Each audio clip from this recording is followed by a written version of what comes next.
tonight, curator and Poster House's very own education coordinator, Esperanza Humphrey, will moderate this expansive conversation between Dr. Mary Phillips, proud native of Detroit, Michigan, and Associate Professor of Africana Studies at Lehman College, City University of New York, and Dr. Jonathan Michael Square, the Assistant Professor of Black Visual Culture at Parsons School of Design. I'm almost done, y'all. Before we get started, I just want to share a few notes on accessibility for this event. This program is being live streamed on YouTube and will be available on our channel after the event for rewatching. Automated closed captioning is available by clicking the CC button at the bottom of your screen. And this is only our third hybrid event, so I really do appreciate you all being patient with us as we got this off the ground. For our in-person audience, this program is highly anticipated and we are expecting latecomers, so if you could all squeeze up as far and to the right as far as you can so that those new latecomers can get a seat, that would be greatly appreciated. And if you have any access needs during the event, you can see our lovely gallery assistants at the welcome desk and they will be happy to assist you. Bathrooms are located directly across from the cafe, where you can receive 10% off the official exhibition drink, Panther's Pride, all evening. We will have a Q&A session at the end, so we ask that you hold your questions till the end. And without further ado, I'm going to hand it over to our brilliant panel.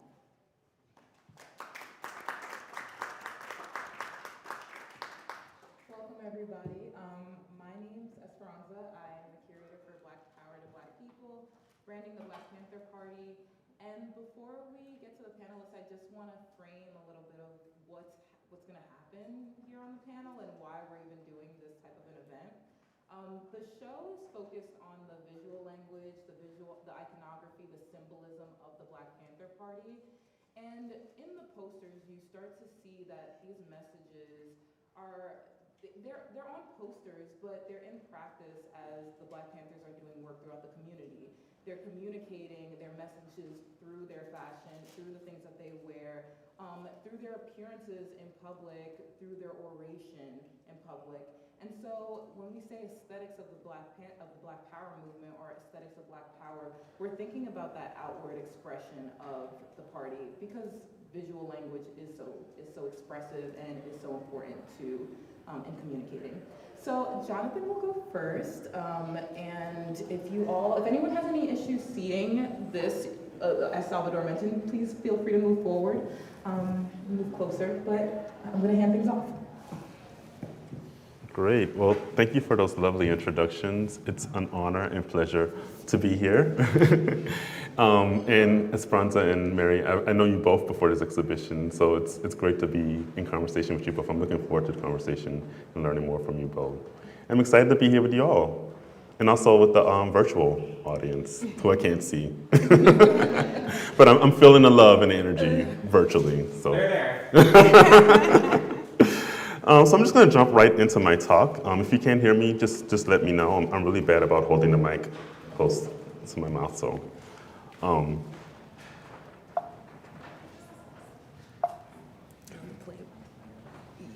the little tiny play. let's see, where is it? Oh, right here, very top.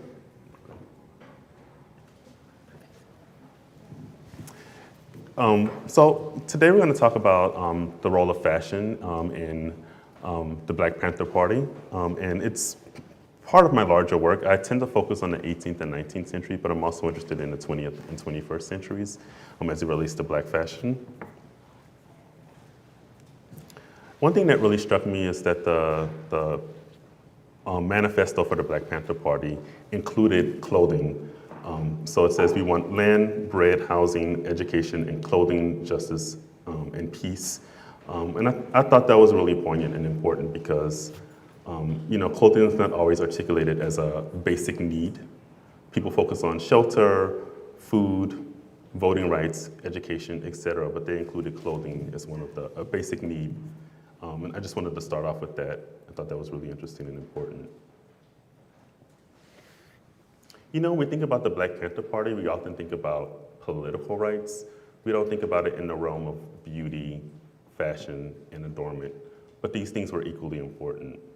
I often go back to the work of Devolia Glinth, who's a scholar of slavery, but she has this idea of big rights versus small rights, and big rights is, of course, access to land, education, voting, etc. Small rights is the ability to wear a ribbon, or laugh, or talk to someone that you love. But the big rights are just as important as the small rights. And so thinking about the Black Panther Party and thinking about the 20th and 21st centuries, these questions of beauty, adornment, fashion are just as important as traditional political rights.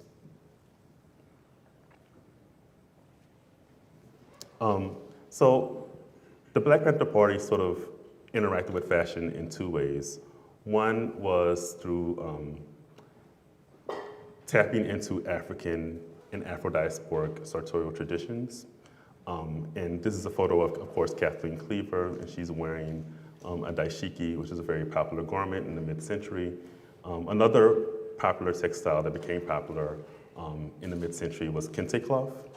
A lot of African Americans traveled to Ghana after Ghana became independent in the 1960s, and they learned about kente cloth and sort of brought that back to the US and other places in the diaspora. So this manifested in a variety of ways, through the daishiki, through kente cloth, and when I look at this photo of Kathleen Cleaver, I think about this photo of my mom. And I didn't get her permission to, if she's watching, I'm sorry, Mom. But this is my mom in the 70s, and you know, she's wearing aviators, she has an afro. She was not a Black Panther, and this is in Black Panther style, but it certainly shows how the sartorial tradition sort of trickled from places like New York City, San Francisco, to Louisiana, where I was born and raised. So as I was preparing for this talk, I was thinking about some of the inspirations, what would have been on a Black Panther Party fashion mood board. And you know, the first image is of Miles Davis' first album, Milestones. And this is a very sort of preppy era for Miles Davis. I often think about Miles Davis sort of more psychedelic, wearing comme des garçons, the funky glasses. This is a more preppy, sort of clean-cut Miles Davis. But there's something very clean-cut about the Black Panther uniform to a certain degree. I was thinking about Marlon Brando and the Wild Ones, him in the leather jacket, which is sort of the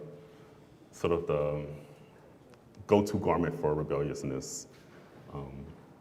Then of course, Miriam Makeba. You know, looking at this image is from 1955, which is kind of astounding. You know, this is the 1950s. Think about the prevailing silhouette was sort of the Dior new look, sort of the A-line poodle skirt. Not only that, but like sort of big hair or done hair.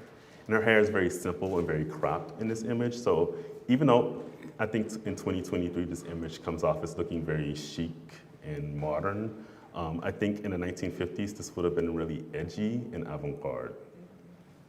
I also think the Black Panthers were, of course, looking at Cuban revolutionaries. So the way that Fidel Castro was dressing, Camilo Cienfuegos, you know, Che Guevara, sort of that beret, which we associate with revolutionary style.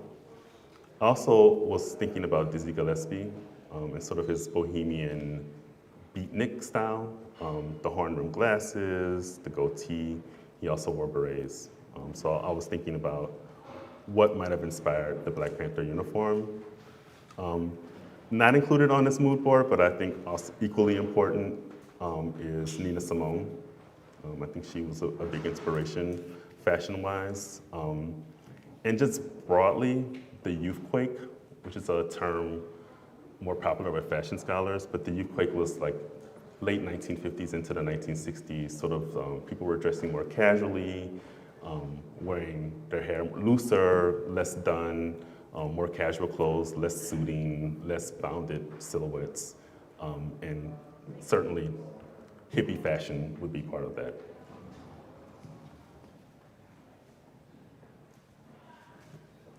So I talked about sort of the valorization of Afrocentric styles, so wearing kente cloth, wearing daishikis, wearing more natural hair. But also, part of the Black Panther uniform was a valorization of the color black, which is, of course, is a direct reference to the Black is Beautiful movement. And of course, black is a very chic, or it's considered a very chic color. I decided to wear all black today in homage to the Black Panther Party. The uniform often, but not always, consisted of black berets, black sunglasses, black leather jackets, etc.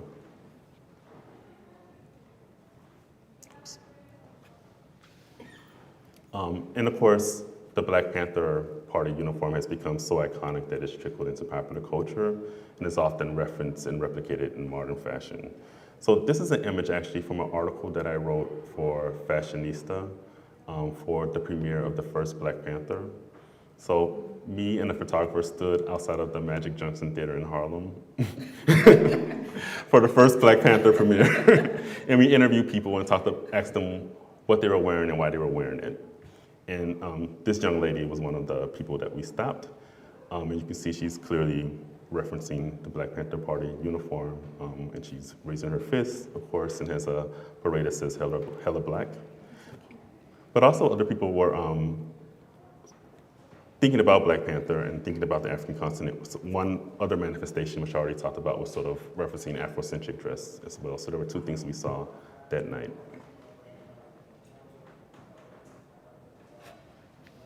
So again, thinking about Black Panther, the movie poster actually references the iconic poster Huey P. Newton.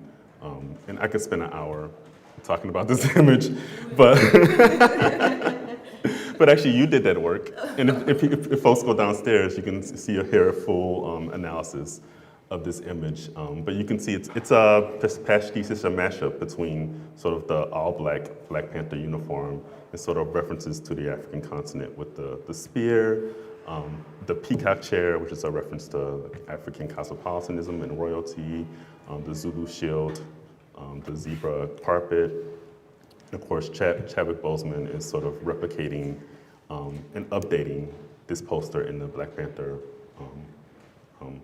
movie poster.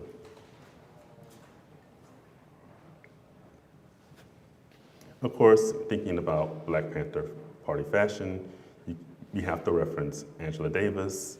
Of course, this wanted poster is also quite iconic. The image in the middle is a screenshot from the, is it the Black Power mixtape? Yeah, Black Power mixtape. And the image on the right is a Prada t-shirt. Prada. So of course, Black Panther Party fashion has been appropriated by wider mainstream culture. And so this iconic image of Angela Davis was replicated on the t-shirt. And the reason I included the screenshot is because one could easily say, oh, that's just a black woman with the afro. But I think it's a direct reference to Angela Davis with the sort of orange turtleneck and the large afro. It's definitely Angela Davis. You can't see this, but there's a bubble that says right on at the bottom. But you know, again, Angela Davis, of course, we think about Angela Davis as the activist, as the freedom fighter, but also she's a beauty icon in a lot of ways, and you see it in her image being appropriated for a Prada t-shirt. And of course, there are other examples of Black Panther Party fashion being replicated in modern fashion. Of course, Beyonce's Super Bowl performance. The image in the middle is Rihanna. She's in head to toe Dior, but I do think it's a reference to Black Panther Party fashion. The image at the top right is from Judas and the Black Messiah, and the image on the bottom right is a recent British Vogue cover. So we see many different ways in which Black Panther Party fashion is being sort of appropriated and refashioned in the modern day. And so I'm going to end here. This is providing some context for Mary's research is going to do a deeper dive into a particular important figure from the Black Panther Party fashion. But I wanted to think about, like, these are some of the authors and individuals I was thinking about when preparing for this talk. Of course, I had to include myself. Like I said, I tend to focus on the 18th and 19th centuries. If I had a longer version of this lecture would have started in the era of slavery and thinking about how enslaved people and their descendants use fashion as a political tool and sort of bring that conversation up into the 20th and 21st centuries. I tend to focus on that kind of work in my scholarship. For example, I wrote an article about Harriet Tubman and how she used fashion to sort of throw a wrench into white femininity. There's a chapter in my book manuscript on W.E.B. Du Bois and how he sort of questioned and subverted white masculinity. Of course, Angela Davis is very self-reflective, and so she's written about her own image in the Afro. So I was thinking about this particular essay by Angela Davis. I have to reference my homegirl, Tanisha Ford. She wrote a book called Black Women's Style and the Global Politics of Soul. Robin D.G. Kelly is another scholar that I was thinking about when I was preparing for this talk, particularly his book, Race Rebels. He has another article called Nap Time about the wearing of natural hair in the 1950s and 1960s that I think is really important as well. And of course, the forthcoming book of Mary Phillips. So I'm gonna pass the mic to my friend and colleague, Mary Phillips. Oh, thank you. Okay. I am really excited to be here and to be in this conversation. I prepared some remarks. A lot of what I'm sharing today is from my book that I'm working on that will be out in the spring of 2024. And so I am taking us on a deeper dive, particularly on a political activist in the organization, Erica Huggins, who used dress and fashion as critical to her life as she navigated revolutionary activism in very unique ways. So I'm excited.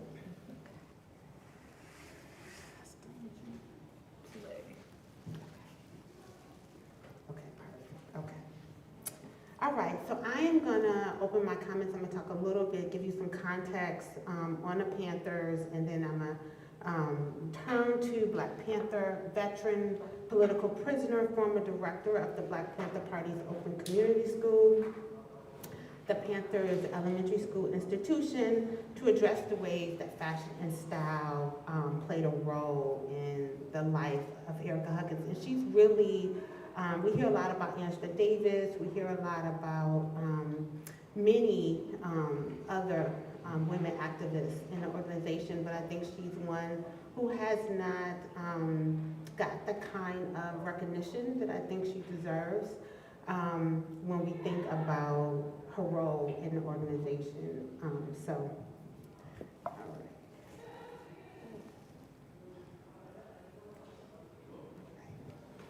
right. Okay, although Black feminist historian scholarship evidenced the expansive history of Black Panther Party women, Hollywood and popular culture representations often continue to reflect a male-dominated representation of the organization. In popular depictions of the movement, the Black Panthers' armed ideology has been both romanticized and demonized. The Black Panther was one of the most well-known organizations during the Black Power movement. Founded in Oakland, California in 1966, by 1968, women represented over half of the Black Panther Party's membership. Women were involved in all aspects of the party's community survival programs.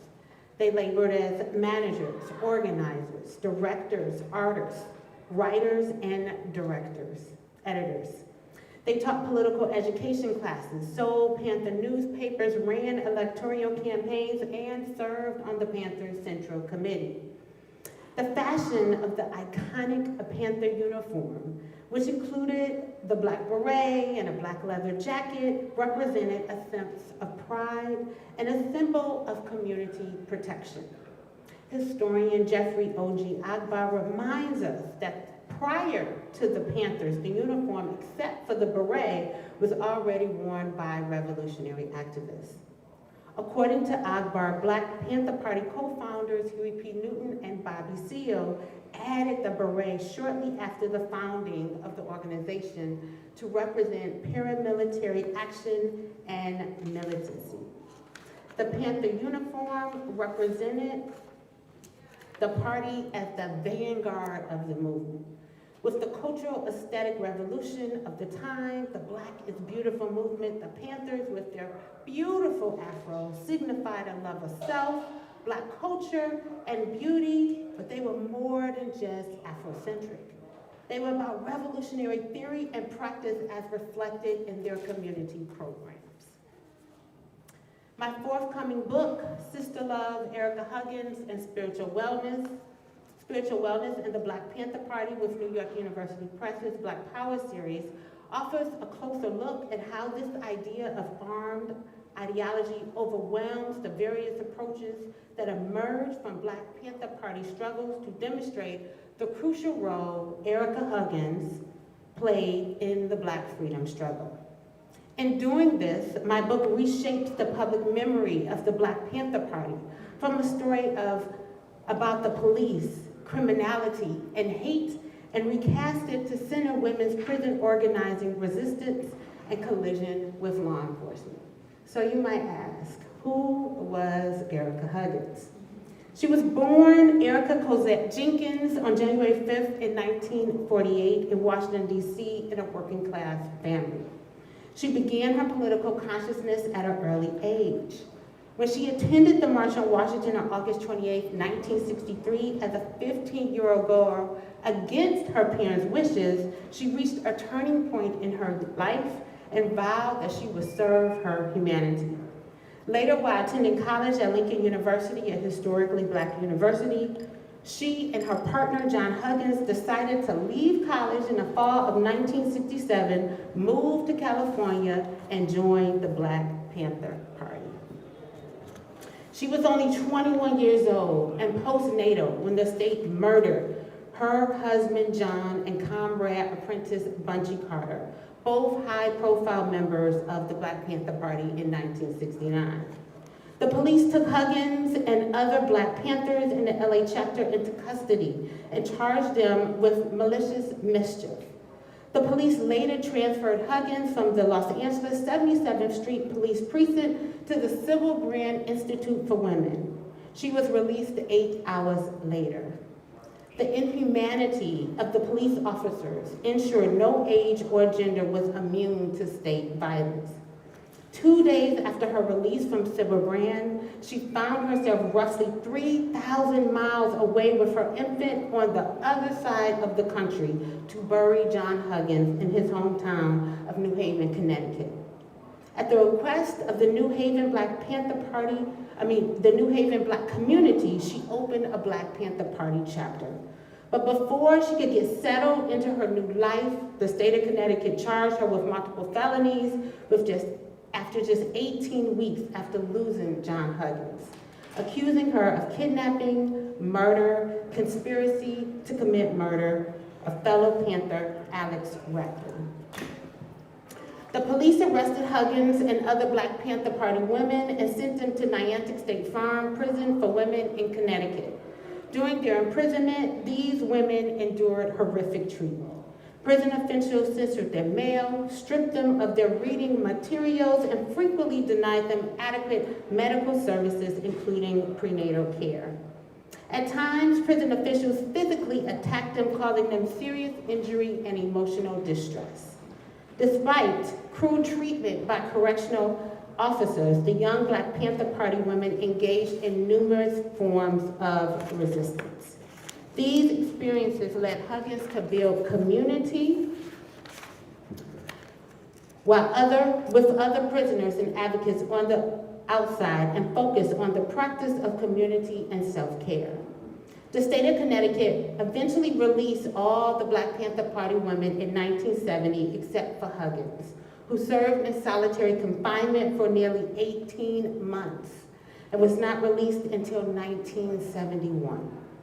Correctional officers only placed Huggins in the general population after she filed a civil action lawsuit. She found solace in feminist organizing manifest in her spirit-affirming practice of forging women-centered initiatives. In my book, I talk about the various ways Huggins used style and fashion, specifically as it relates to her incarceration. She did this in numerous ways. The first was through a beauty salon Huggins helped develop through a collective she co-founded during her incarceration. The second concerns efforts to refashion prison uniforms. And the third are the ways Huggins used self-fashion during her jury trial from 1969 to 1971.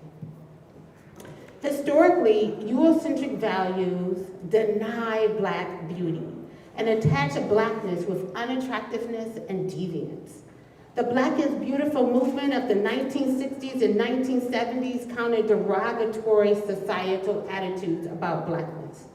This movement encouraged freedom of expression and pride in Black aesthetics, history, and culture.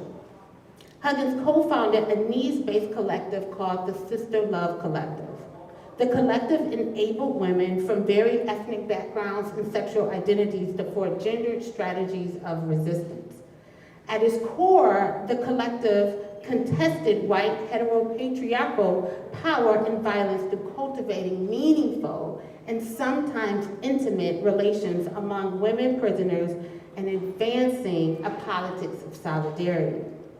These relations fostered self-transformation and spiritual well-being.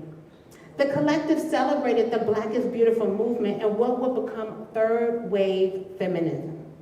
Getting pretty functioned as a statement of self-definition, and conversing while serving one another's needs, personal needs, evoked happiness. The collective began with hair, combing, brushing, curling, twisting, and braiding were the time-consuming practices that fostered community and intimacy among imprisoned women. For Black women, styles such as braids celebrated their African cultural roots and protected their hair from damage due to wear and tear. Interestingly, doing hair allowed Huggins and others to camouflage their prison resistance. That is, to conceal the critical conversations they had about prison and the larger world under the guise of reproducing femininity. In addition, the collective used style to challenge antiquated prison uniforms. The design of the state dress lacked shape and allowed for imprisoned women to slip in and out of it. Huggins described the uniform as wearing a bag. As a symbol of state power, prison wear preserves uniformity and renders selfhood invisible in such a way that bodies become a product of exploitation.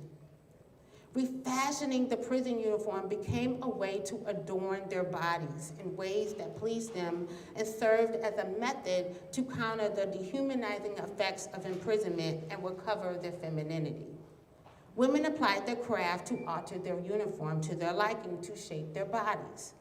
In this manner, they encouraged body positivity and self-confidence. Their creativity varied. Some added seams to tuck the uniform in at the waist or make it shorter or tighter to show their legs, thighs, and beautiful bodies. Others created belts to wrap around their dress or bedecked themselves in handcrafted leather or cloth headbands. The use of style pushed back against the status of objectification and transformed the prison uniform from a symbol of prison labor to a garment that invoked individual expression from the nameless mass of incarcerated people. The uniform's new meaning represented a defiant affirmation of self and a rebellious love of self. Fashion and dress also played a role during Huggins' court case, as she carefully navigated her identity as a Black revolutionary using hair and fashion. Huggins, as you see in a 1971 picture taken by the Associated Press, smiled with her handcuffs up as she greeted supporters and the press with the Black Power salute. before Officer O'Connor helped her into a car to take her back to prison after a long day in court. As a sign of solidarity, people often greeted one another with a Black Power salute. It served as an expression of racial pride and self-determination and represented the idea that social change lies in the hands of those oppressed. Dressed in a fitted long-sleeve shirt, someone sent her a shawl she made in prison, dark pants, and a small shoulder bag packed with a hair comb. Huggins' mother taught her to dress up when she did not feel good. So she was thoughtful about what she wore to court. She remembered the excruciating pain in her throat as a young child sick with tonsillitis. Her mother put braids and a big yellow bow in her hair despite her fever and body aches. Although apathetic about bows, Huggins let her mother dress her up. She did this every day until Huggins' illness abated. It helped her feel better, at least mentally. This value passed down from her mother empowered her to face the courthouse by piecing together clothing items sent to her by her mother and her younger sister, Kyra, as well as her friends. Her sister, Kyra, mailed Huggins clothes she no longer wore. Huggins also wore items she made herself, such as shawls or sweaters she crocheted. Dress offered relief from the bleakness of prison and the courthouse. The fashion of the time included eclectic looks and wild colors. Everything was out the box, Huggins recalled. Styles ranged from headbands to bell-bottoms. Nonetheless, adornment remained a powerful tool. What Huggins wore not only impacted her outlook, but influenced how people perceived her ability to take care of herself. Hair was another important aspect of her presentation. She chose to wear her hair parted down in the middle of the front of her head and let her long, natural hair flow on both sides. In prison, she was unable to get a decent haircut, so she let it grow. As a young girl, her grandmother claimed they had Native American ancestry. Her hairstyle served to honor her heritage. Moreover, Huggins suggested that musician and folk singer Buffy St. Marie influenced her hairstyle. She adored her voice in songs during this time. Her music resonated with her as it discussed life at the intersections of race, class, and gender. The rawness of her lyrics addressed the plight of being poor, Native, and a woman. Days after the Associated Press captured the photo of Huggins, jurors deliberated for 6 days and a mistrial was declared. Huggins walked out of that courtroom in a long-sleeve white dress with a black shawl she made in prison, draped over her shoulders, accessorized with a choker and a purse containing a comb and likely $30.99 issued to her from her commissary upon her release. She paused and lifted her head to take in the sun rays, natural hair, and smiled. Dress and fashion are political and was critical to the work of the Black Panthers as seen in the life of Erica Huggins. My book, that I'm just about done with, is the intersectional examination of Huggins' survival story as a political activist. Black Power activism was not just about community control and cultural agency. It also involved spiritual enlightenment for some, both inside and outside the prison walls. Fashion and dress was important to this endeavor. My work offers a new model for understanding the Black Panther Party and the Black Power movement through care work, healing, and love. Without the contribution of Erica Huggins, the history of the Black Panther Party and women's activism remains incomplete. My work offers an invitation to engage in the work of Black Panther women activists and the world they shaped with the use of fashion. Thank you so much.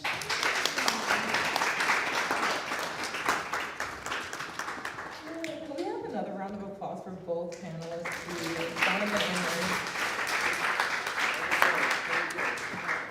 I want to say that Jonathan, I'm really happy that you cited Tanisha Ford's work. We have that in the gift shop, everyone.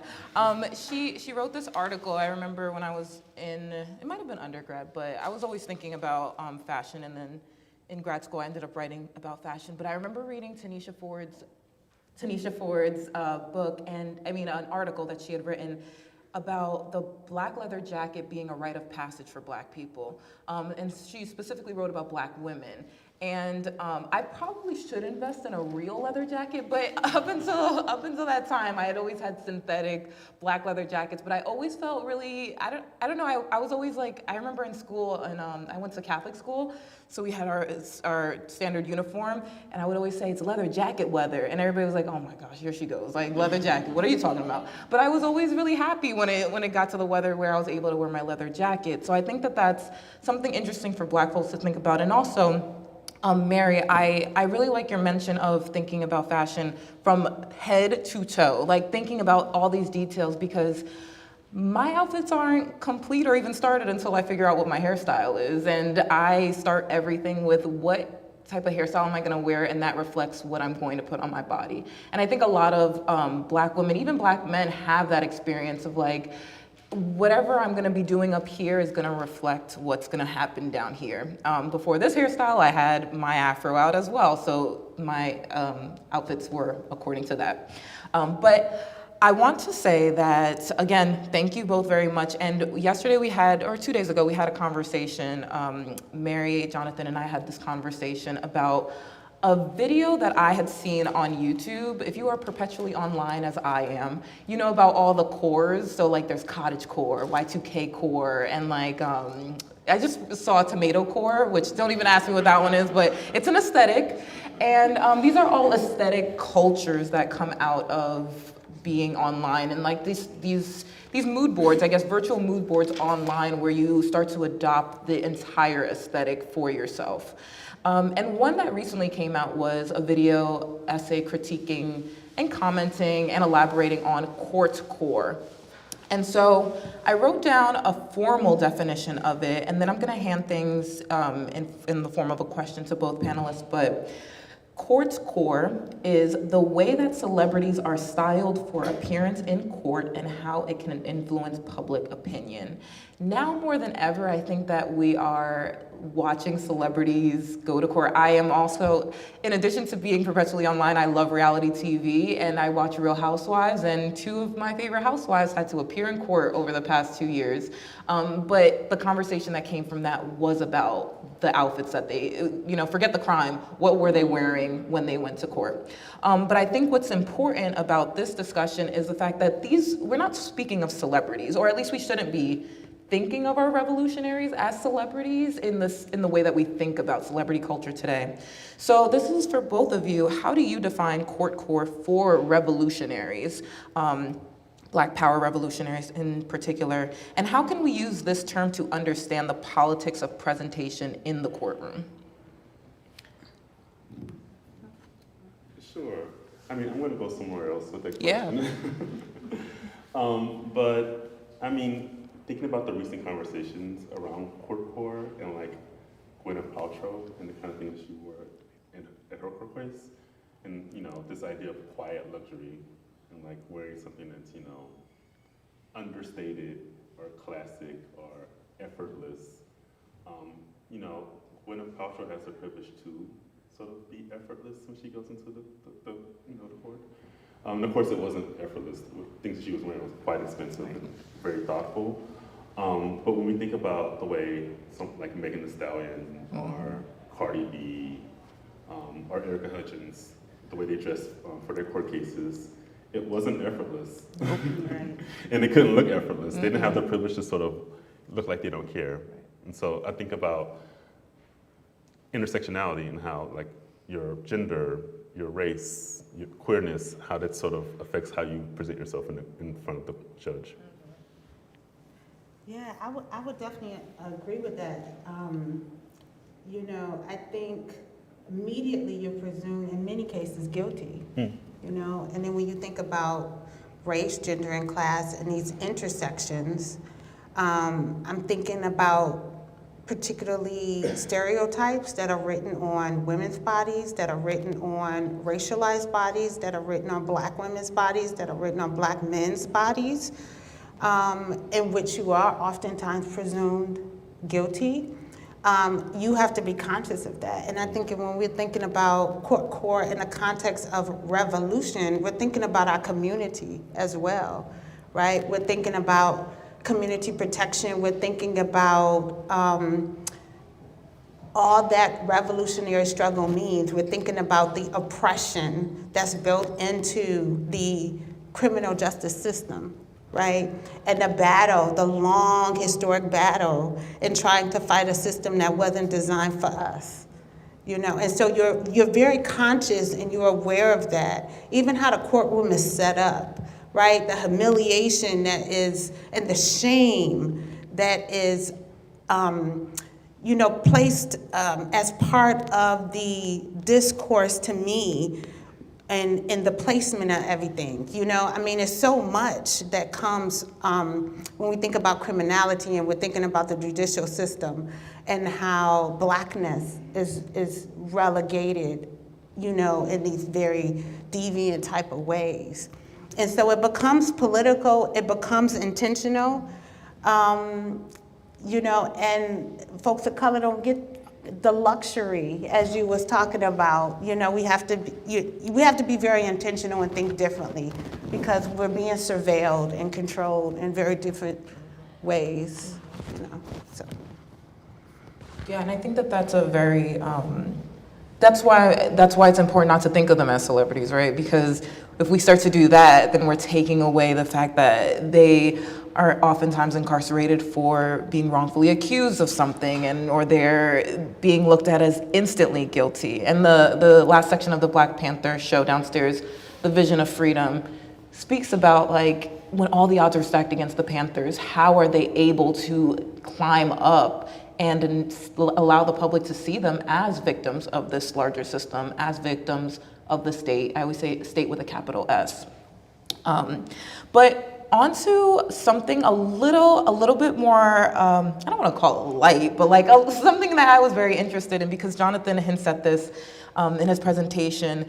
The Black Panther uniform is used to convey militancy and cohesion, and it's inherently political for that reason. Huey Newton says that he chose the black leather jacket because every young man has a black leather jacket in their closet. And then he speaks of the beret, thinking about all the solidarity of all like revolutions in history. When you think about the military, you're thinking about the Green Berets. So he's thinking about the politics. But in what ways is the Black Panther uniform just cool? Like, is it just something that's a product of its time? In what ways can we just think people just wore things because they just looked really cool? Absolutely. I mean, that's what I was trying to get at with that mood board that I included in the presentation. I think, you know, of course, there's some function in the uniform, that it's uniform in that it expresses like militancy and sort of creates a unified vision. But also, I absolutely agree with you. Like, it just became really cool, which is why it's been replicated in modern fashion. There's a book by a scholar named Robert Reed Farr, and the title of the book is I'm forgetting the title of the book. Once You Go Black, Choice, Desire, and the Black American Intellectual. And the cover of the book has a shirtless photo of Huey P. Newton on it. And the first time I saw it, I was like, who is this? But what he was getting at is that, of course, there's a politic to what they're doing, and that's most important. But there's also an aesthetic, and the aesthetic was sort of goes along with the politics. So yeah, the coolness that we're picking up on is, I think, intentional, sort of played into their politics as well. Yeah, and I tie that coolness to power, right? I mean, we're thinking about Black and brown communities who are oppressed and have no power. It's a way, it's an import to power. I remember in many of my interviews that I've had with Panthers, and they talk about like how great it was to see Black Panther Party members marching, right? what it meant to see disciplined, Black men and women, you know, what that represented. You felt like your community had your back, you know, and it was the aesthetic beauty of that with the afros, and I mean, it's definitely cool, you know, and still has so much, you know, reverence today, as you mentioned, Jonathan, in the way in which it has been recreated constantly. I mean, you see hip hop artists doing this too, right? Album covers or whatever, you know, that iconic photo of Huey P. Newton in the uniform, sitting in the wicker chair, you know, it's been redone so many times, but it's, you know, it's an attachment that comes with that is so much tied to pride, that and chicness and all of that with that too, you know? I like that mention because when I think of leather, I think of chic. And like there's certain fabrics that you think of, like luxury and royalty. And I think maybe like I said, I have synthetic leather, so I'm not there yet. But if I get the real leather jacket, I know I'm gonna walk different. I know I'm gonna speak differently. I know I'm gonna wear I already have the style planned in my head. I'm gonna wear my hair differently. So I think that that's a really good thing. And before we open it up to Q&A, I do have one more question for both of you. Because fashion is cyclical, in your opinion, what fashion elements, aside from what we kind of presented today, I'm gonna challenge you to do something a little bit different than what we did what we have on the screen. But in your opinion, what fashion elements will be incorporated in the next major Black empowerment movement? We just got off the tail end of what was happening in 2020. A lot of that borrowed from the Black Panther movement, Black Panther Party. So I'm interested to think, like, what do you both think? And this is not including the Panther uniform, right? Yeah, let's not include the Panther uniform in this one. Yeah. Yeah. See, Jonathan dressed all black. I dressed all blue because I have an idea for this too. Okay. Oh my gosh. I do think new movements will reference older movements, because how can you not? I mean, I think about the idea of Sankofa and like Afrofuturism. And Afrofuturism is not just about the future or like wearing metallic stuff or like looking like you're from the future. It's like taking bits and pieces from the past, retooling them and making something new, cool, and chic out of it. So I do think there will be references to the Black Panther uniform and to like Afrocentrism. I think newer movements, I think now we're in a place to have a conversation about the limits of respectability politics. Yeah. And so I think that will change how the uniform looks. I also think we're having a more open conversation about queerness. And I think that'll also shape how new movements, the uniform will look. And so I don't have any specific like, you know, articles of clothing or textiles or silhouettes, but I do think it'll be less tied to respectability and less of a binary between genders. Well, you know, I have an idea because of what I'm already seeing, and this is the bell bottoms. Yeah. The big wide, you know, bell pants. It seems like it's already started to come back. I have a couple pair of my own that I saw recently that I purchased, and so I see that as coming back, and I think the bold colors. Me and Jonathan was just talking about this. I think the bold colors might stick with us for a while. I think that kind of alludes to, you know, how, you know, what you were just talking about, which is so important because I think it's representative of life, right? And healing and wellness. That's kind of how I see the bold colors, right? So I think that'll stay with us in new movements. I like that. I wish I would have gone first because my answer is not as fun as either. It's not as well thought out. I took it a little literally. Okay, so my idea is that I think that we're overdue for appropriating the police uniform. And so I wore blue because I think that, I don't know, I think we kind of need to take that thing away and like just do our own thing with it and confuse some people. You know what I mean? Like, I just feel like blue needs to be incorporated in a little bit more. But I also think because fashion is cyclical, though I do agree that we're gonna move away from a like very structured aesthetic, I do think that we are gonna harken back to maybe the 50s civil rights era where it's like the button down so I have like a structured corset on, because I'm thinking that it always has to come back around in some way. So that's where I went with it. I don't know. But we will open it up to the Q&A for anyone who has any questions. Yeah. Oh.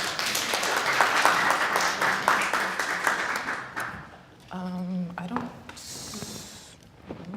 Does this one work? Okay. Nope, it does not.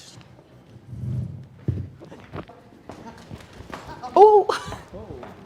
Thank you. Sorry. Yes, I know. Oh, thank you. I can be your little mic helper. Yes, please. Cool, great discussion. Kind of like a two-part question. We're speaking about the fashion in a sense of like joy, right? But I would love to hear your thoughts on the violent part around it. So they got the black leather jacket, the black, the afro, but there's always this violence around it, right? And prison, like this thing. So I would like to know, what are your thoughts on like this ugly thing around that joy, right? Yeah. And then the other question is sneakers part of a like radical element? At first it started out as a radical thing, but now it's kind of crossed over. But those are my two questions. Thanks, Salvador. Go ahead. Yeah, I mean, it's something I think about, that duality of fashion. We focused on sort of the liberatory potential of fashion, but you're absolutely right, there's a dark side as well. I mean, most obvious is like prison uniforms. I tend to think about the 18th and 19th century, so the clothing that enslaved people were forced to wear, whether they were engaged in like agricultural labor or they were working inside of the house, like livery. So yeah, like there's that tension. And because we're talking about the Black Panthers, we focused on liberation and freedom and like fashion's role in that, but you're absolutely right that fashion could also be a tool of oppression. And I also think your question about sneakers is really interesting. And it sort of plays into like the conversation that we're having about like the casualization of fashion that happened in the mid-20th century, sort of the incorporation of sportswear into like everyday dress, or like military wear into everyday dress, or workwear into everyday dress. That's part of the youth quake. And I think you're absolutely right that sneakers, there's something subversive about sneakers. Still, I think even in 2023, like if you wear a pair of sneakers with the suit, then you're sort of, throwing a wrench into like respectability just a little bit. So I think thinking about sneakers is really interesting. When I used to go out more,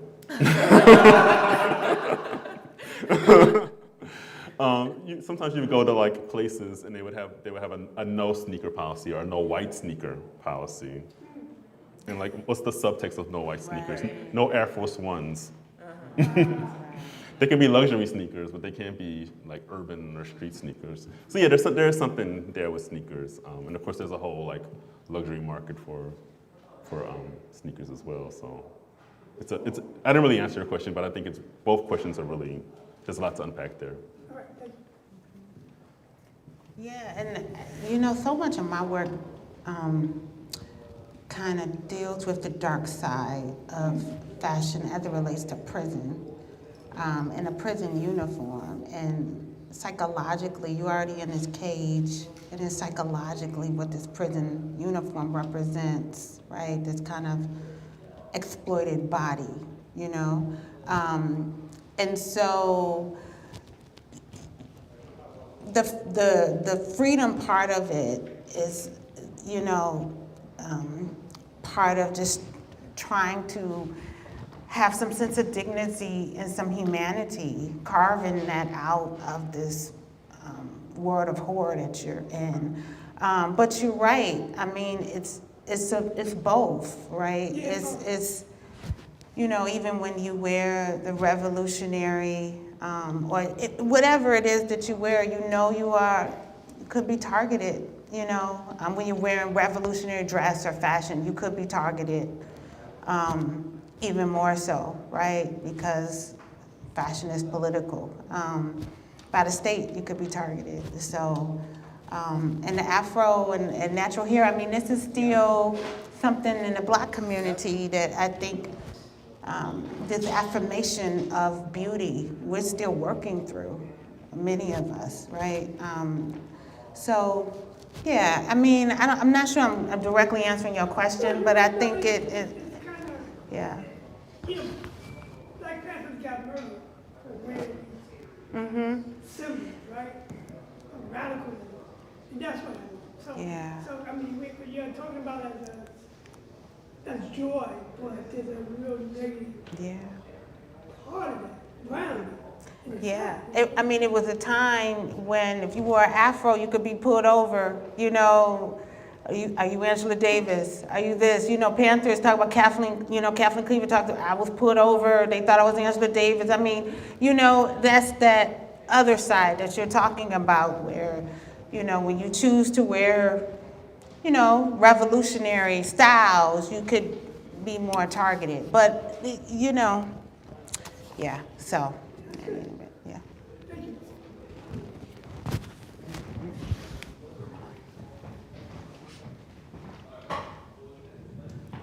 Thank you very much. I'm Jim Cora. I know this world very well because I was in the streets with the, I'm old, you know, so, and seeing Angela Davis over the last few days. But I wanted to talk about why the uniform came about. And you used the word discipline. Most of the recruiting was either middle-class Black kids and educated or people in prison, you know, called lumping. Yeah.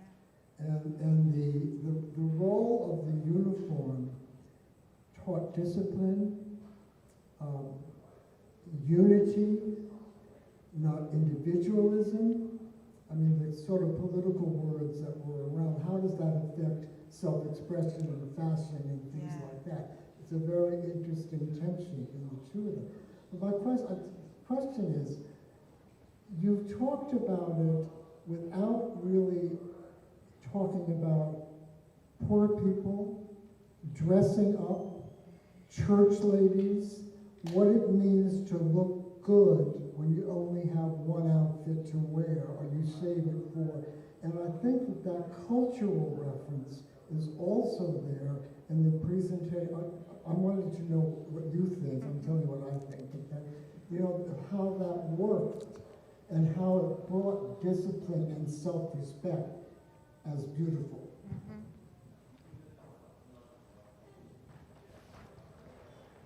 Well, I would add in community. The Panthers talk a lot about sharing each other's clothes, you know, borrowing each other's clothes. I need to borrow your shoes, your jacket, your this, and not having a lot of money. You know, Erica made a lot of her own clothes that she wore when she was incarcerated. She got people sending her clothes. She got her sister sending her clothes. And so poverty was a real thing, you know. And so when I'm thinking about race, class, and gender and how these various oppressions are affecting our everyday lives, particularly in the context of the Panthers, that was a real issue and why they had to share each other's clothes. But it brought them together. I mean, there's stories that I've heard many of them share about memories around dress and going to each other's closets and putting pieces together. You had to have a lot of ingenuity, to do that, you know.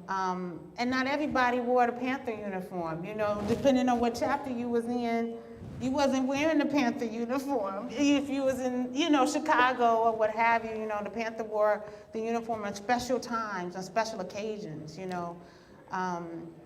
And so, Yeah, and just to go to your part of the question about like working class Black folks, I think about SNCC and how many people in SNCC wore denim overalls in solidarity with African Americans who were engaged in agricultural labor. And so there are different ways in which, and people in SNCC were, you know, college educated, middle class Black folk, but they wanted to show solidarity with working class Black folks. So, I mean, it played out in many different ways. So, there, like you said, there wasn't like a single uniform. It depended on, you know, where you were, which group you were affiliated with, et cetera.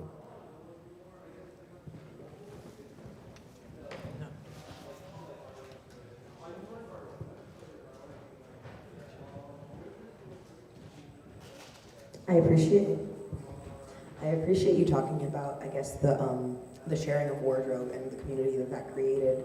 I think that kind of speaks to one of the questions I had about, I've definitely seen and experienced the value of, I mean, putting yourself together. I think being put together sometimes feels like it speaks a little bit more to respectability politics, but putting yourself together and seeing the power that you, and respect you command from other people when you present in a way that they may not be ready for you to present in that way. I've seen that and I felt that importance, and I think that I love your inclusion of, I guess, how radical attire has affected the way that, you know, Beyonce and Jay-Z and Rihanna dress. I do wonder how, you know, they can wear those clothes and in the meantime they're not doing as much, you know, radical action there, you know, saying they're gonna buy back the block and instead buying a percentage of a basketball team. Like, yep. I'm wondering, how does the future look? And it's like, I still love the looks, like I still am obsessed with it. I guess there's like a level of coveting. And I'm wondering, what do you hope or think the future will look like in such a way that we still get to be on this fashion journey, but it maybe doesn't emphasize or tie into the worship of consumerism so much? Good question. Yeah.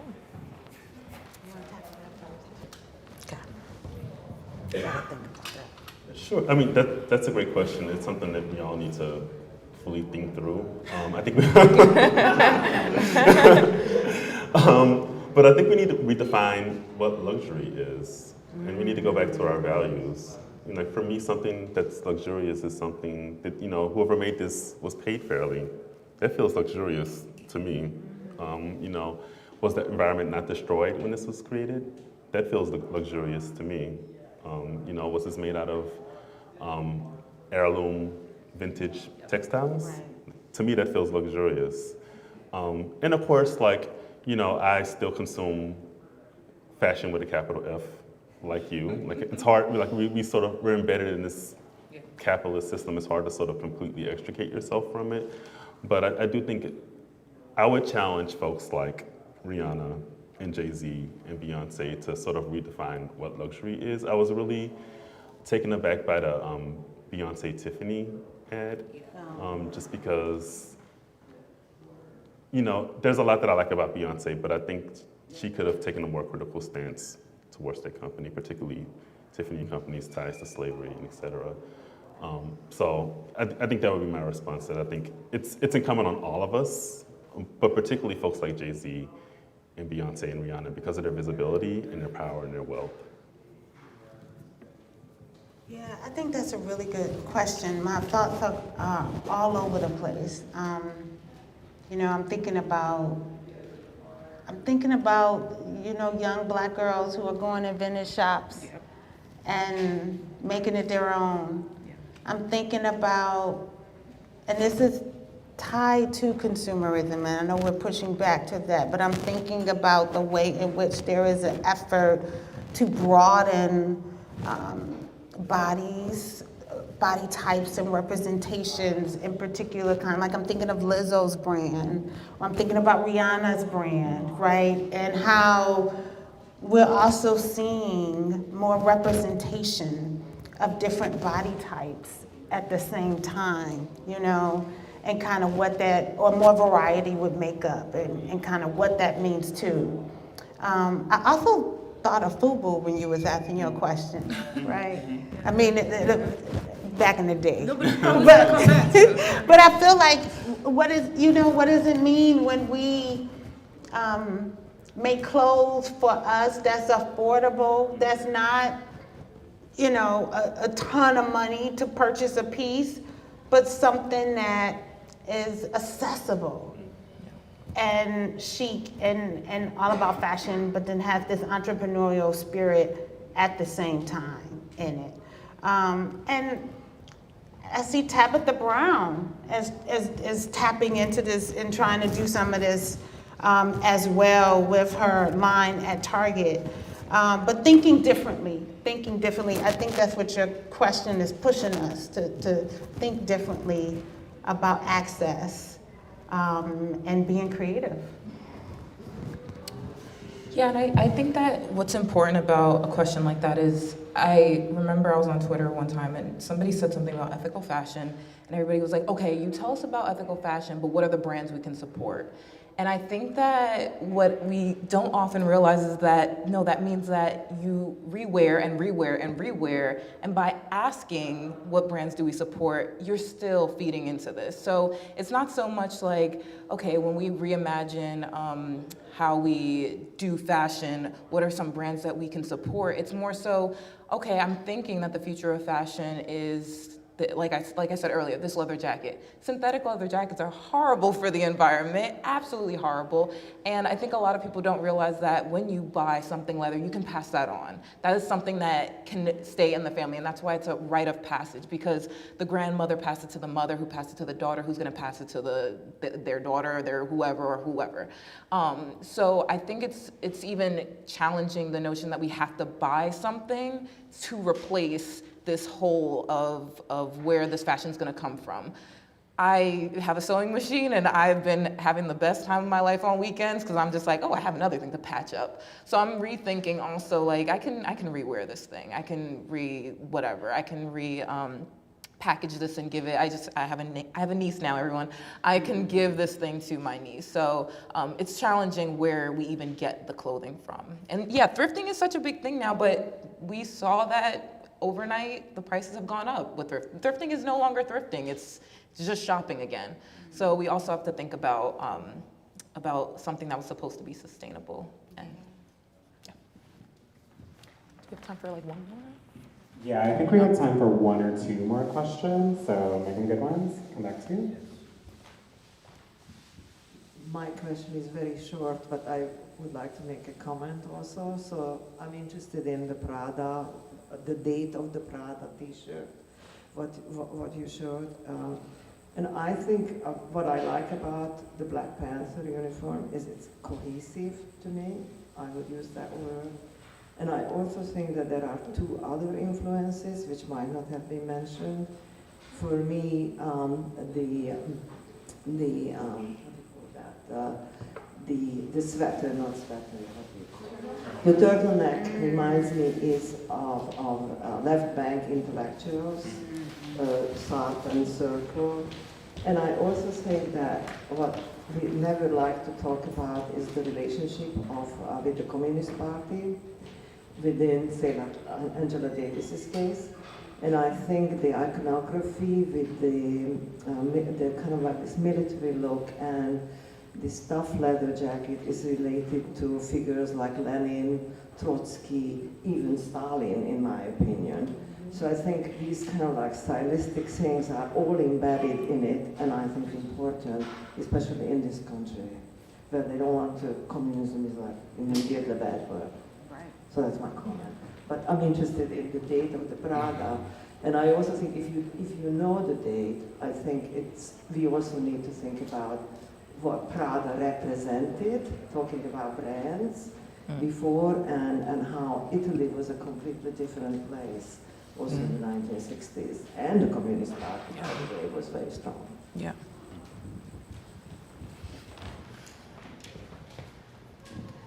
So I don't know the exact date of the t-shirt, unfortunately. I can tell you it's the 2010s, but it's prior to 2020. And I like your point about the turtleneck and how the Black Panther Party uniform was inspired by left-bank intellectuals and sort of beat culture. I was trying to get at that with the Dizzy Gillespie image, who was a sort of beat icon. But you're absolutely right, the all-black sort of like monochromatic look was definitely sort of very popular with intellectuals at the time.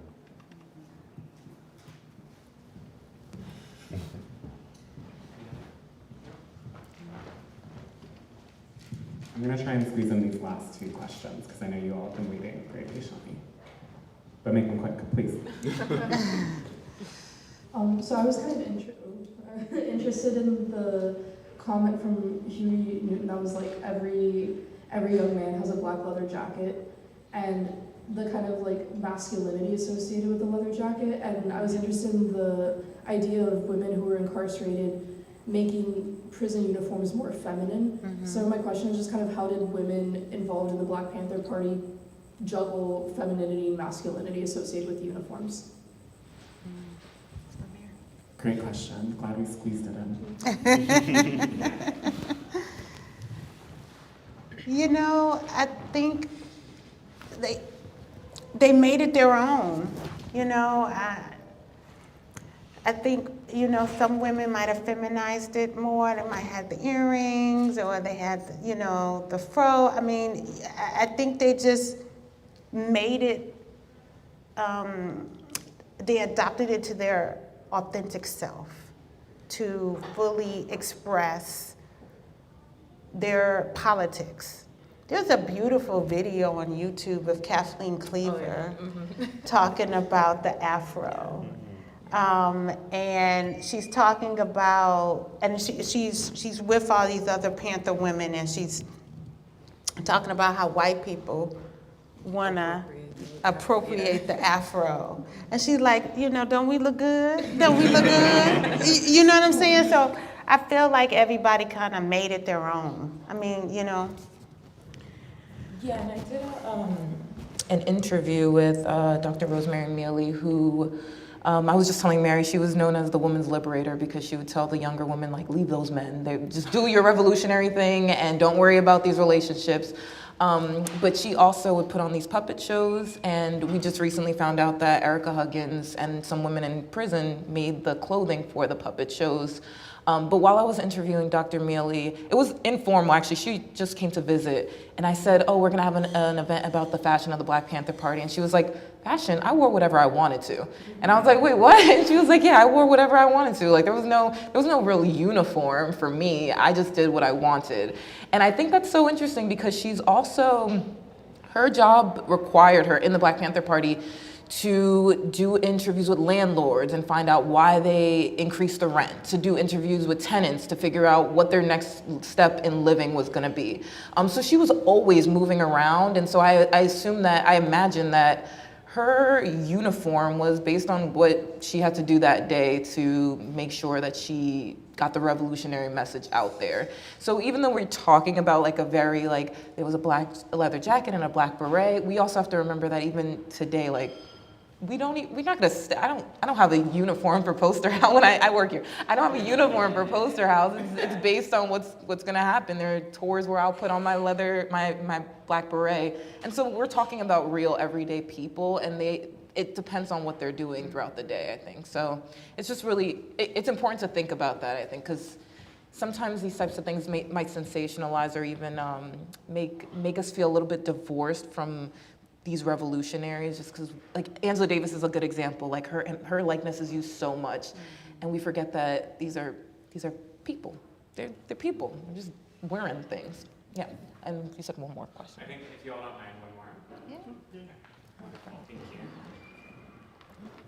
I'd just like to say thank you all this evening, especially to Poster House for providing this platform for us.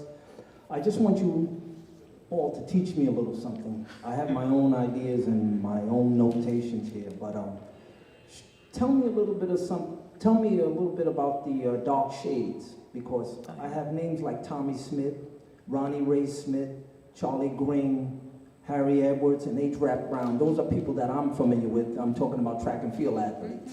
But we know that celebrities also, jazz singers and musicians, so on and so forth, movie stars, have worn shades.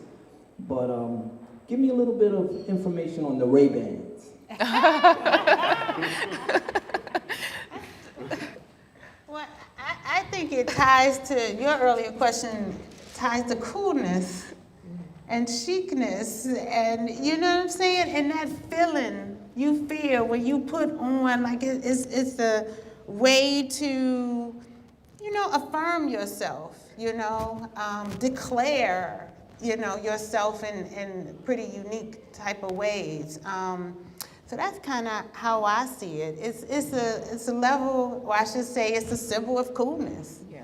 You know. I think Jonathan probably has something way more elaborate to say on this, but I do want to mention that one thing that isn't in the exhibition, but it's something that continued to come up, was the fact that sunglasses were to hide your identity. They were in a lot of ways to hide your identity. When you're going to these protests, and this is for the Black Panther Party, when you are out like public facing, a lot of them had a mark on them already by the FBI, so they had to conceal their identity. So, and that goes with our dual purpose for everything. They are super cool. They look really cool. Kathleen Cleaver, that picture of her with the gun and everything, I think it's really cool, but they're concealing their identity in so many ways, and sunglasses are a perfect way to do that. And we also saw that in the protests in 2020 for like the gas, right? A lot of them would wear sunglasses because it's an extra protective layer onto your eyes.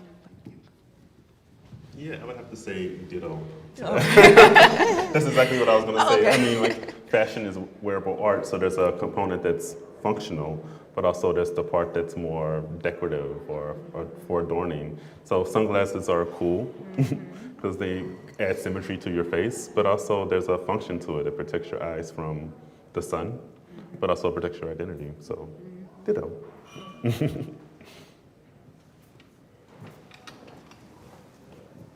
Please give a warm round of applause to our amazing panel.